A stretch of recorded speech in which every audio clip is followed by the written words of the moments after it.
यह सर्वविदित है कि स्कूल सरकारी हो या प्राइवेट, सभी स्कूलों में बच्चों और अध्यापकों का पानी पीने का अलग सिस्टम है। बच्चे जहां पानी की टंकी से पानी पीते हैं, वहीं टीचर्स के लिए अलग से पानी के लिए कैन, मटके, वाटर कूलर, फ्रिज लगे होते हैं। टीचर्स को पानी पिलाने के लिए अधिकांश स्कूलों में चपरासी की व्यवस्था भी होती है।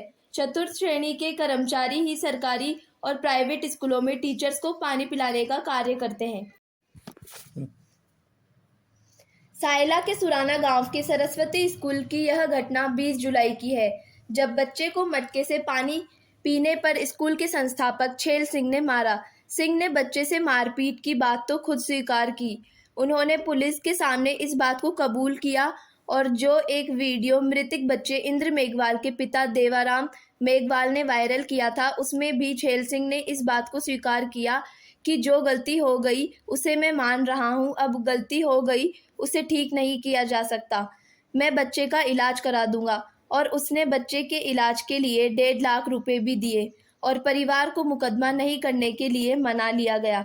मृत बच्चे के परिजनों को भी यह लगता था कि बच्चा इलाज के बाद ठीक हो जाएगा, तो उन्होंने मुकदमा नहीं कराया, क्योंकि उन्हें पता था उन्हें गांव में रहना है, उन्हीं लोगों के बीच रहना है, मुकदमा करने से भी कोई फायदा नहीं होगा। लेकिन जब बच्चे की मौत हो गई तब फिर उन्होंने मुकदमा दर्ज कराया।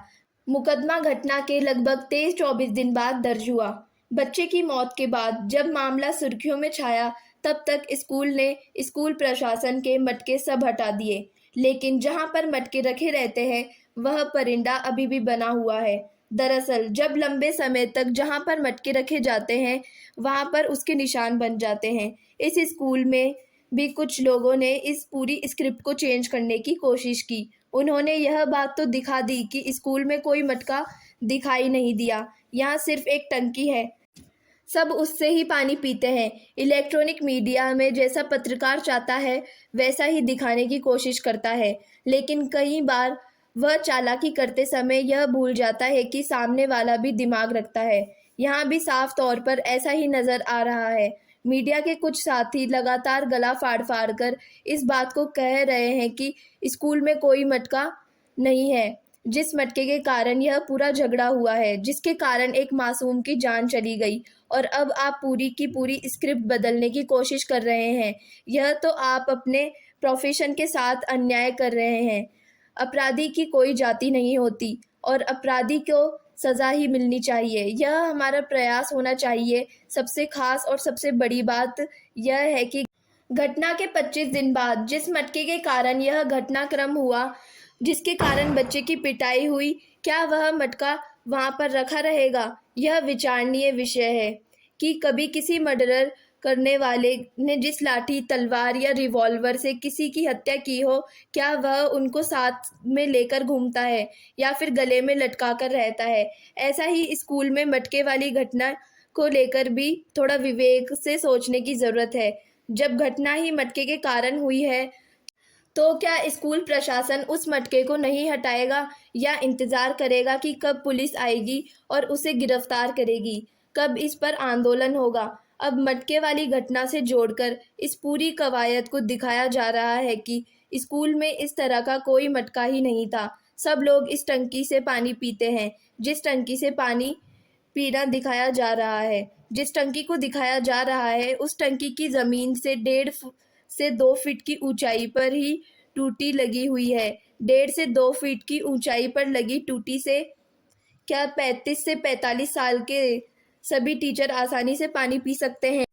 छोटे बच्चों के अलावा 7वीं-8वीं क्लास के बच्चे को भी पानी पीने में परेशानी होती है। जिन बच्चों की हाइट ज़्यादा है उन्हें झुककर पानी पीना पड़ता है, तो ऐसी स्थिति में जो टीचर है, क्या वह सब पानी पीने के लिए वहां बारी बारी से जाते होंगे? वह भी नीचे बैठकर पानी पी सकते होंगे? ऐसी स्थिति बिल्कुल भी नहीं नजर आती।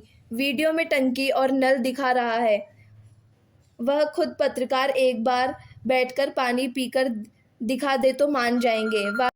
वाक्य में स्टाफ भी बैठकर पानी पीता होगा। ऐसी कहानी घड़ी जा रही है कि सभी टीचर और स्टूडेंट इसी टंकी से और इसी नल से पानी पीते थे। कई पत्रकार गला फाड़ फाड़ कर दिखा रहे हैं और बताने की कोशिश कर रहे हैं कि गांव में किसी तरह की जातिगत भेदभाव नहीं होता, सब सामान्य है। बच्चा पहले से ही बीमार चल रहा था, तो फिर छैल सिंह को डराने की जरूरत ही नहीं थी। वह समझौता किस बात के लिए करता, मुकदमा करने से क्यों रोकता? क्योंकि उसे पता था उससे गलती हो गई। जिस दिन वह गिरफ्तार हुआ था, उससे इस बात को स्वीकार भी किया कि उससे गलती हो गई, और मारपीट वाली बात उसने पूर्व में भी मृतक छात्र के पिता से बातचीत से स्वीकार कर चुका है। वह यह साबित करने की कोशिश कर रहा है कि जो घटनाक्रम वहाँ हुआ है उसमें छैल सिंह निर्दोष है। लड़के के पहले से कान में बीमारी थी, वहाँ किसी तरह का मटका नहीं रखा हुआ था। स्कूल में कोई भेदभाव नहीं होता है। यहाँ पर गांव में सब मिलजुल कर एक थाली में खाते हैं और सब एक जगह रहते हैं। ऐसी कहानी घड़ी जा रही है, लेकिन मीडिया के लोग अपनी ही कहानियों में उलझ कर रह गए हैं।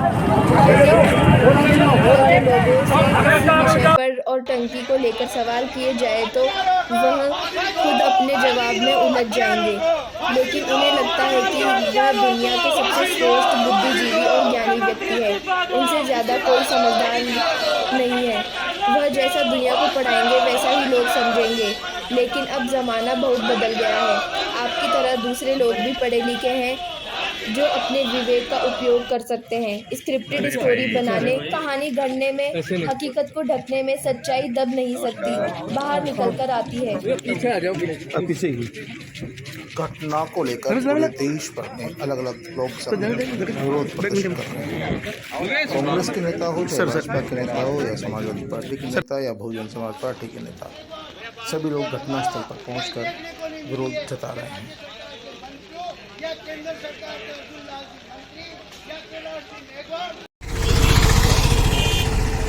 दलित संगठनों ने तो पूरे देश भर में बड़ा आंदोलन खड़ा कर रखा है। दलित वर्ग के लोग इस पर सरकार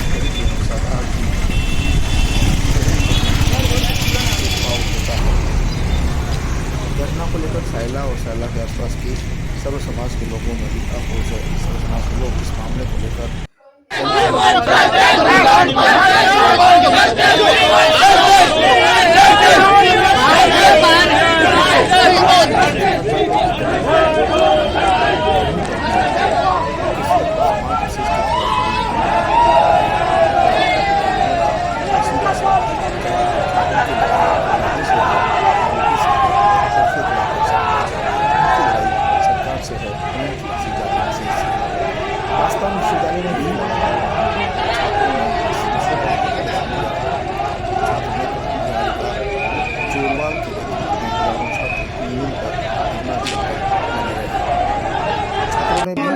सरकार से मृतक के परिजनों को 50 लाख रुपए का मुआवजा और एक व्यक्ति को सरकारी नौकरी देने की मांग की। सबसे बड़ी बात है कि यह सरकार के लिए कोई बड़ी बात नहीं है, यह कोई बड़ी विषय है। इससे पहले भी सरकार ने ऐसे कई मामलों में इस तरह के पैकेज दिए हैं, लेकिन न जाने क्यों राजस्थान सरकार इस बार इस विषय पर अड़ी हुई है। राजस्थान सरकार को पता है कि कांग्रेस पार्टी का सबसे बड़ा वोट बैंक दलित समाज ही है, लेकिन इसके बावजूद दलित समाज की अनदेखी करना कांग्रेस पर भारी पड़ सकता है। कांग्रेस के एक दर्जन से ज़्यादा विधायकों ने मुख्यमंत्री अशोक गहलोत से इस बात के लिए कहा है कि मृतक के परिजनों को 50 लाख रुपए का मुआवजा और एक नौकरी दे दी जाए। विधायक पानाचंद मेघवाल ने अपना इस्तीफा सौंप दिया है। वहीं पर निर्दलीय विधायक ओम प्रकाश हुड्डा ने भी सरकार से मृतक के परिजनों को 50 लाख का मुआवजा और एक को नौकरी देने की मांग की है। यहाँ तक खुद सचिन पायलट भी इस बात पर अड़े हैं। उनका कहना है कि मृतक के परिजनों को 50 लाख का मुआवजा और एक व्यक्ति को नौकरी देनी चाहिए। आज जालोर जिले के सुराना गांव के इंद्र कुमार मेघवाल की हत्या का मामला अखबार में पढ़कर पता चला। हृदय इस घटना से कांप गया है। मैं सरकार से मांग करता हूं कि ऐसे दोषियों को कड़ी से कड़ी सजा दिलाई जाए और जिस विद्यालय में सिर्फ पानी की पीने की व्यवस्था भी नहीं हो, उस विद्यालय को किस अधिकारी ने मान्यता दी है उसके खिलाफ भी कार्रवाई हो और इंद्र कुमार मेघवाल के परिजनों को 50 लाख रुपए का आर्थिक मुआवजा दिया जाए और साथ के साथ ही एक परिजन को सरकारी नौकरी दी जाए। मैं भी इंद्र कुमार मेघवाल के परिजनों के लिए मैं 1 माह के विधायक के रूप में जो तनख्वाह मुझे मिलती है राजस्थान की विधानसभा से 1 माह की तनख्वाह इंद्र कुमार मेघवाल के परिजनों को जालोर जाकर सौंप करके आऊँगा। मैं इस घटना की कड़े शब्दों में निंदा करता हूँ। अधिकांश सामाजिक संगठनों के लोग भी परिवार के साथ है। कोई भी व्यक्ति नहीं चाहता कि किसी निर्दोष को सजा मिले। किसी भी व्यक्ति ने छेल सिंह के खिलाफ भी कोई मांग नहीं की है। कानून में जो प्रावधान होगा उसके अनुसार आरोपी को सजा मिलेगी। लेकिन स्थानीय लोगों का ये कहना कि यहाँ पर किसी तरह का भेदभाव नहीं होता है, जबकि सबको पता है कि जालोर में खुद राज्यसभा सांसद डॉक्टर किरोड़ी लाल मीणा को हजारों समर्थकों के साथ मंदिर में प्रवेश नहीं करने दिया गया था।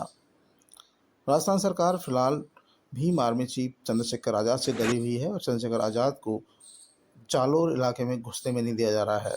उन्हें जोधपुर एयरपोर्ट से ही गिरफ्तार कर लिया गया। लगातार एक के बाद एक उन्हें गिरफ्तार किया जाता है और उन्हें जालोर नहीं जाने दिया जा रहा है। चंद्रशेखर आज़ाद का कहना है कि वो अपने लोगों से मिलने भी नहीं जा सकता। आखिरकार सरकार ऐसा क्यों करना चाह रही है? इससे पूर्व में भी जब पाली में जितेंद्र मेघवाल की मृत्यु हुई थी, उस समय भी चंद्रशेखर आज़ाद को जोधपुर एयरपोर्ट से ही गिरफ्तार कर लिया गया था और पाली नहीं जाने दिया गया था। चंद्रशेखर आज़ाद को गिरफ्तार करने को लेकर राजस्थान सरकार के खिलाफ लोगों में आक्रोश बढ़ रहा है। लोगों का कहना है कि सरकार की इस कार्यशैली से आम आदमी में गुस्सा और आक्रोश बढ़ रहा है। चंद्रशेखर आज़ाद दलित वर्ग की आवाज़ है और ऐसे समय में यदि उनका अपना कोई मरा है तो उसके बीच जाने में उसके परिजनों को ढांढस बंधाने के लिए सरकार को उन्हें नहीं रोकना चाहिए। चंद्रशेखर आज़ाद का कहना है कि जब सरकार के तमाम मंत्री वहाँ जा रहे हैं, सरकार के तमाम नेता वहाँ जा रहे हैं, दूसरी पार्टियों के नेता वहाँ जा रहे हैं, तब फिर उन्हें ही क्यों रोका जा रहा है? वो तो खुद अकेले जा रहे हैं, उनके पास कौन से हथियार हैं? वे तो अपने लोगों से मिलने जा रहे हैं। क्या उनका दुख दर्द बांटना भी अपराध है? लेकिन सरकार ये मानने को कतई तैयार नहीं है। आखिरकार 3 दिन से भीम आर्मी चीफ को जोधपुर एयरपोर्ट से ही गिरफ्तार कर लिया गया। 2 बार उनको गिरफ्तार किया जा चुका है। भीम आर्मी चीफ की गिरफ्तारी को लेकर दलित समाज में गहरा आक्रोश है। राजस्थान सरकार इस बात को समझ नहीं रही है। आखिरकार चंद्रशेखर आज़ाद को गिरफ्तार कर सरकार क्या संदेश देना चाहती है? लोगों का कहना है कि जाति नहीं। भले ही हम आज़ादी की 75वीं वर्षगांठ बना रहे हों, लेकिन अभी भी लोगों में जातिवाद कूट कर भरा हुआ है। शहरों में भी कई मंदिरों में दलितों के प्रवेश पर रोक है। अगर प्रवेश कर लिया जाता है तो उन्हें भंडारे आदि में भोजन प्रसादी वितरण नहीं करने दिया जाता है। वे भोजन बैठकर कर तो सकते हैं, लेकिन किसी को खिला नहीं सकते हैं। ऐसी ही स्थिति कई जगहों की है। सरकारी स्कूलों में देखा जाए तो जालोर, सिरोही, पाली और जोधपुर, बाड़मेर, जैसलमेर में यहाँ तक कि स्टाफ के लिए भी अलग अलग मटके हैं। लेकिन क्योंकि जो लोग जाते हैं उन्हें वहाँ नौकरी करनी होती है, इसलिए वो विरोध नहीं करते हैं और पहले ही दिन जाते ही उन्हें ये बात समझा दी जाती है कि यहाँ पर सिर्फ जैसा चल रहा है वैसे चलने दो। कलेक्टर बन जाए, चाहे कोई एसपी बन जाए, अधिकारी बन जाए, सरपंच बन जाए, प्रधान बन जाए, नेता बन जाए, लेकिन जाति है कि जाति नहीं। ऐसे जनप्रतिनिधि भी हैं जो विधायक और सांसद बन चुके हैं, लेकिन उन्हें अपने पीने के लिए गिलास अपनी जेब में रखना पड़ता है, लेकिन सार्वजनिक रूप से वो बयान नहीं कर सकते क्योंकि उन्हें वोट लेना है। आखिरकार जाति है कि जाति नहीं। जब तक सर्व समाज के लोग इस बात में पहल नहीं करेंगे, सार्वजनिक स्तरों पर अनुसूचित जाति जनजाति के लोगों को बराबर का स्थान नहीं देंगे, मंदिरों में सार्वजनिक स्थलों पर उनको खान पान में साझेदार नहीं बनाएंगे, तब तक इस तरह का भेदभाव होता रहेगा। भले ही हम कितनी ही बातें कर लें, लेकिन सामाजिक संगठनों के द्वारा ही इस समस्या का समाधान हो सकता है, कानून से नहीं।